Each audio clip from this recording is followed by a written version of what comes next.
वे सोचते हैं भाई समेत रामचंद्र जी को मार करके सुखी होकर निष्कपट राज्य करूंगा। भरत ने हृदय के अंदर राजनीति नहीं विचारी। सारे देवता एक साथ मिलकर अगर भगवान से युद्ध करें तो भी विजय प्राप्त नहीं कर सकते। परंतु इसमें आश्चर्य की कोई बात नहीं है। जहर के अंदर हमेशा जहर ही पैदा होता है, अमृत कभी नहीं। हे कुटुंबियों, हे सेनापतियों, सब सचेत हो जाओ और सब नाव को डुबो दो और प्रत्येक घाट को रोक लो।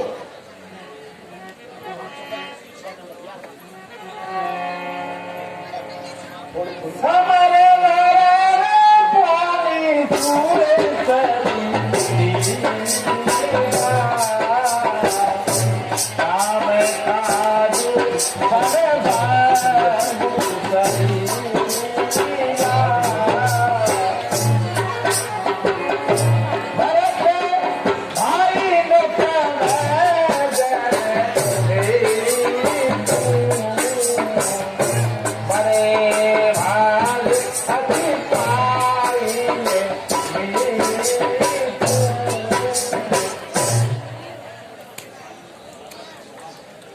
भारत के सामने होकर के सब लोहा लो और जीते जी उसे गंगा के पार नहीं होने देना है। एक तो युद्ध में भगवान राम जी के लिए मरना और वह भी गंगा के किनारे। अरे मित्रों, दोनों हाथों में लड्डू है। ये शरीर तो नश्वर है। ऐसी मृत्यु के अंदर मानो अहोभाग्य है। स्वामी के काम के लिए भीषण संग्राम करूंगा और 14 भावनों के अंदर यश प्राप्त करूंगा। जीतूंगा तो राम जी खुश होंगे और मरूंगा तो मुक्ति मिलेगी। हे भाइयों, युद्ध के बाजा बताओ।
मित्र अरे मध्य गति तक तब कर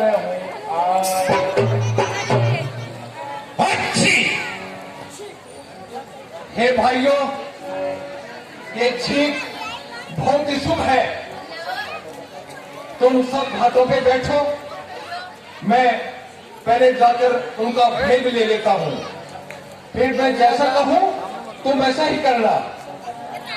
अगर मैं दाहिना हाथ ऊपर उठाऊं तो समझना लोहा लेना है, लड़ाई करनी है। और बाया हाथ उठाऊं तो समझना उनको गंगा पार उतारना है।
हाथ पकड़ा और हाथ तो लग गया स्टैंड लगा दिया आगो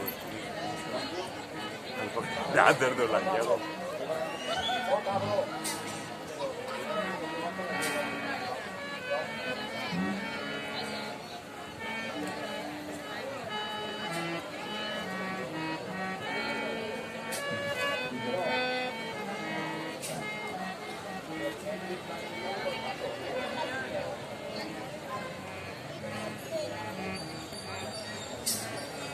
मोरे भरत जी उतरेंगे पार वो गंगा मैया धीरे बहो।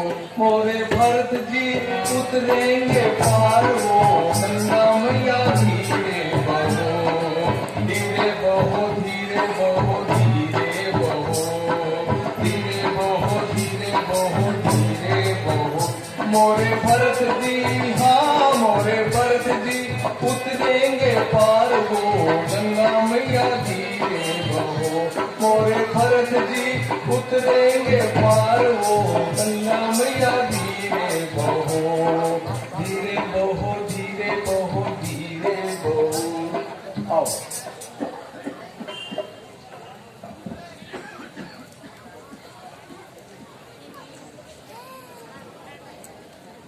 किस्मत के खेल निराले मेरे भैया। किस्मत का लिखा कौन ताले मेरे भैया। किस्मत के खेल निराले मेरे भैया। किस्मत का लिखा कौन ताले मेरे भैया। किस्मत के खेल निराले मेरे भैया। दुनिया में प्राणी क्या क्या सपने से जाए। किस्मत की आंधी उन्हें पल में बिठाए। उजड़ी को कौन संभाले मेरे भैया। किस्मत के खेल निराले मेरे भैया। किस्मत का लिखा कौन ताले मेरे भैया। किस्मत के खेल निराले मेरे भैया। ये सच्चा तीरथ सुख का शिवालय। ये मन का मंदिर ऊंचा हिमालय। धुनी ही तो तू रमाले मेरे भैया। किस्मत के खेल निराले मेरे भैया। किस्मत का लिखा कौन ताले मेरे भैया। किस्मत के खेल निराले मेरे भैया।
हे प्रभु, मालूम होता है भरत बहुत बड़ी सेना लेकर इधर आ रहा है।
क्या भरत की सेना इधर आ रही है?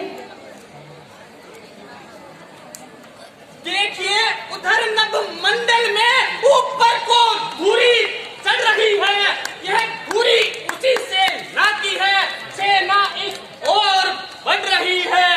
100-200 नहीं, हजारों ही साथी है साथ। भरत जी के अच्छे न दिखते हैं विचार कौशल के नाथ भरत जी के। हे भाई अब शीघ्र आज्ञा दो। भाई को अब समझूंगा मैं। अन्याय न्याय पर चलता है, यह कैसे होने दूंगा मैं। वैसे ही हृदय जल रहा है। मंजली माँ की करतूतों से संताप राज्य का जाने पर पूछो कोई रजपूतों से। इस पर भी वैसन तुष्ट नहीं, सेना ले लड़ने आता है। ऐसा समझ हम पवन में घेरने पकड़ने आता है। वह नहीं जानता है कायर कुछ बल है इस निर्धन में भी। यदि घर में एक बड़ा है तो बड़ा एक है वन में भी। हे नाथ रोकते रहे सदा, पर आज रोकना नहीं मुझे। सौगंध आपको है मेरी, इस समय टोकना नहीं मुझे। यदि पुत्र सुमित्रा कहूँ तो उसका गर्व मिटा दूंगा। श्री राम दुहाई पृथ्वी पर वन भर में उसे सुला दूंगा। पृथ्वी हो चाहे खंड खंड, विंध्याचल तिल तिल हो जाए। तूफान समुद्र से उठकर अंबर से चाहे टकराए। शंकर भी आकर मदद करे तो शंकर ही की साक्षी है। रण में उसको संघारूंगा जो रघुराई का बैरी है।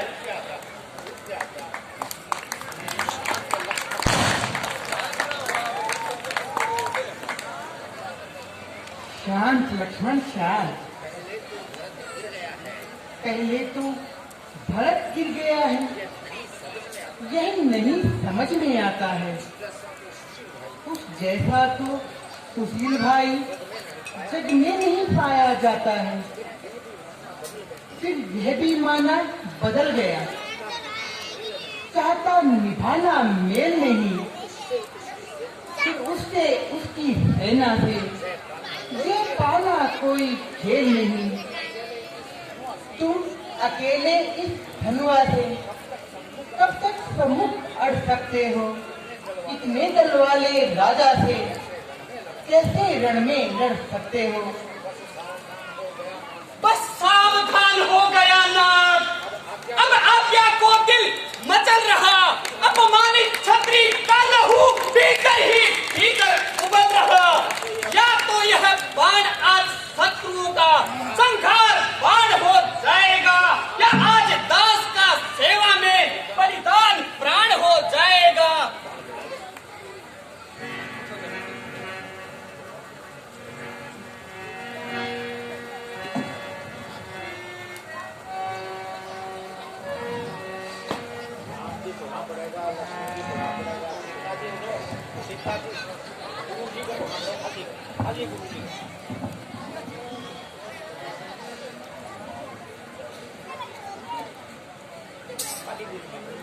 हे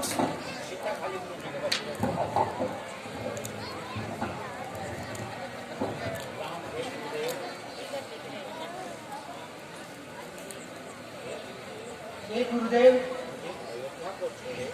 मुझे अयोध्या को छोड़े कम ही समय हुआ है,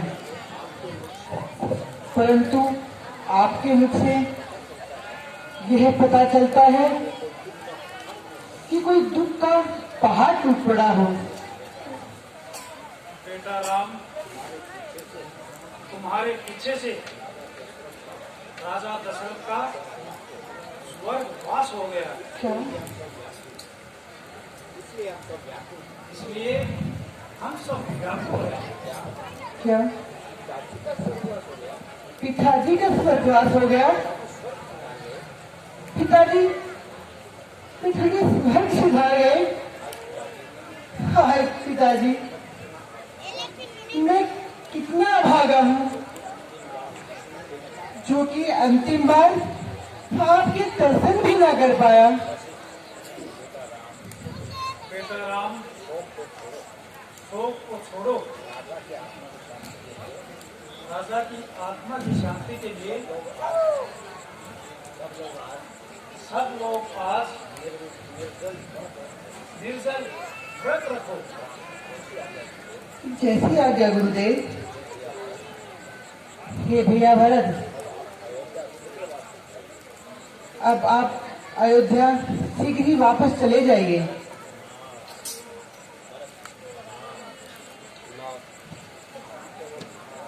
ना,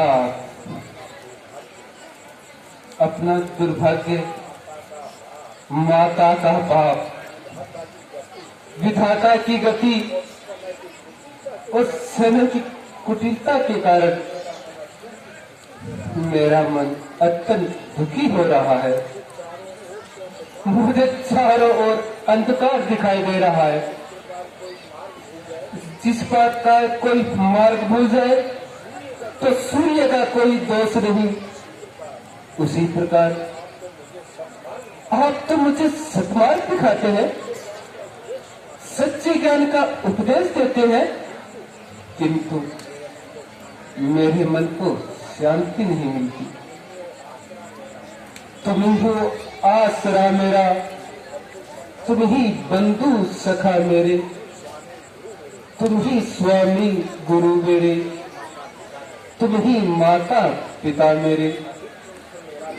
अधिक तुमसे जग में मेरा न कोई नाथ प्यारा है। तुम्हारे दिन अयोध्या में नहीं मेरा गुजारा है। प्रिय भरत, तुम तो धर्म और नीति को जानने वाले हो। मेरी, अपनी और प्रजा की भलाई चाहने वाले हो। तो फिर अगर अयोध्या लौटकर प्रजा का पालन नहीं करोगे तो उनकी शांति और जनता को सुख कैसे दोगे? इसलिए हे तात, अब मन को अधिक न कर पाओ और आनंद पूर्वक अयोध्या लौट जाओ। यही आज्ञा पिता की है, यही है साधना अपनी, इसी में हित तुम्हारा है, यही है धारणा अपनी। वचन मेरा पिता आज्ञा, पर अपना निभाओ तुम। करो मत देर अब भाई, अवध को लौट जाओ तुम। हे नाथ, आप तो खोटा प्रभु दया करने वाले हैं। क्या न्याय के बदले भलाई चाहने वाले हैं? तो क्या फिर मेरे अपराध क्षमा नहीं हो सकते? क्या कहते हो भरत? तुम्हारा चरित्र तो परम पावन है। तुम्हारे नाम पे तो मुक्ति का वास है। तुम्हारे बनाए हुए मार्ग पर चलकर संसार का कल्याण होता है। हे भाई, मैं तुम्हारी बात का मान लेता, परंतु क्या करूं? धर्म का मार्ग बड़ा कठोर है। सत्य की रक्षा में ऐसी कठिनाइयां आया करती हैं। मोर ध्वज ने सत्य पर बलिदान बेटी को दिया। सत्य पर हरिश्चंद्र ने परिवार को भी कर दिया। सत्य पर राजा शिवी ने प्राण का सौदा किया। सत्य के कारण हमें वनवास में आना पड़ा। सत्य का पालन करें हम, बस यही सच्चा कर्म है। याद रखो, सबसे ऊपर सबसे ऊंचा धर्म है। परंतु सत्य है भैया,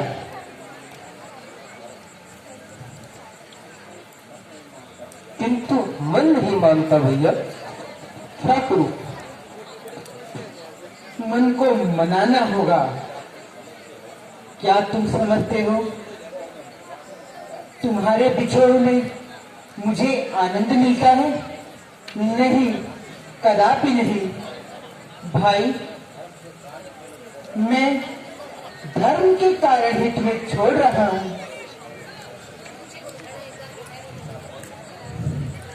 बेटा भरत,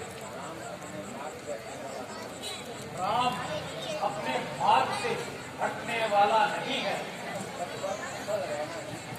धर्म पथ पर अटल रहना ही वीर पुरुषों का लक्षण है। इसलिए अब इनकी आज्ञा का पालन करो और अवध लौट चलो। हाँ भाई, अब तुम्हारे लिए लौट जाना ही उचित है। और फिर 14 वर्ष का ही तो समय है। अवधि बीत जाने पर फिर आप लोगों से मिलूंगा।